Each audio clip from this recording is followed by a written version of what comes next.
Well, the Arab League is due to hold a meeting in the Egyptian capital, Cairo, to discuss the situation in Sudan. The meeting will look into the legitimacy of the RSF and could investigate whether it could be enlisted as an armed militia. This is the second Arab League meeting on Sudan since the fighting broke out on April the 15th. For more on this, let's cross to Cairo, where Adil Mkhui is standing by. Hi there, Adil. The agenda of this meeting is unusual in addressing the conflict in Sudan. What more can you tell us about this? Well, the Arab League has been on a constant meeting stance, meaning that since the crisis in Sudan broke out, the Arab League said it will be on a continuous alert and a continuous sessions of meetings. This is the second meeting among the delegates at the Arab League since the conflict has started on the April 15th. This time, however, the Secretary General of the Arab League himself is leading the talks between the 22 Arab states who are trying to discuss how they can engage with Sudan. It comes at a time where the Arab League announces that Sudan does not want to internationalize the conflict, meaning that the solution and the way out should be driven by the Sudanese factions themselves. The Arab League is also concerned about the humanitarian situation and has been calling for a ceasefire. This comes just a day after Abdel Fattah al-Burhan, the commander of the Sudanese military forces and the president of the Military Transitional Council, has sent an envoy to the Secretary General through which he had carried a personal message from Burhan to the Secretary General. There hasn't been an official announcement about the content of the letter, but some reports are indicating that there is a request from al-Burhan towards recognizing the RSF as a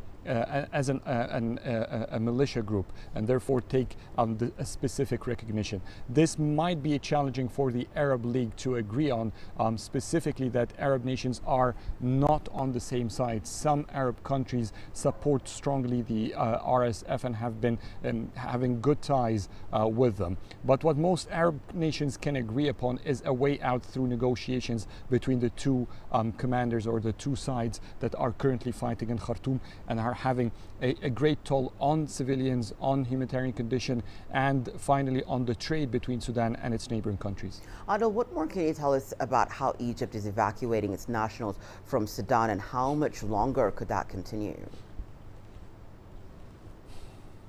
Well, Egypt is on a state of high alert on its borders. The borders have been open 24/7. There are two crossings between Egypt and Sudan that have been operating non-stop, with exception to just yesterday, where we're getting news that one of the two borders have been shut down because of security challenges on the Sudanese side.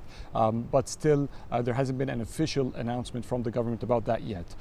Anyway, Egypt has been evacuating its citizens. Some, like over 10,000 Egyptians, have been staying in Sudan. Half of them are university and high school students. The efforts of the Egyptian government has so far managed to successfully evacuate nearly 7,000 citizens. That's in the time since April 15, the violence broke. Egypt started evacuating a couple of days later, and until then it managed to get about 70% of its citizens out of Sudan, which gives us an indication that maybe if the efforts are equally successful, maybe within 10 days, 2 weeks at the most, Egypt can successfully evacuate all its citizens. The Egyptian evacuation efforts are by land through the two Arqin and coastal land crossing on the border between Egypt and Sudan, through the Red Sea, where the Egyptian military sends vessels, and aircrafts, where at least 28 flights have been carried away between Egypt and Sudan to evacuate its citizens. So the efforts are still ongoing.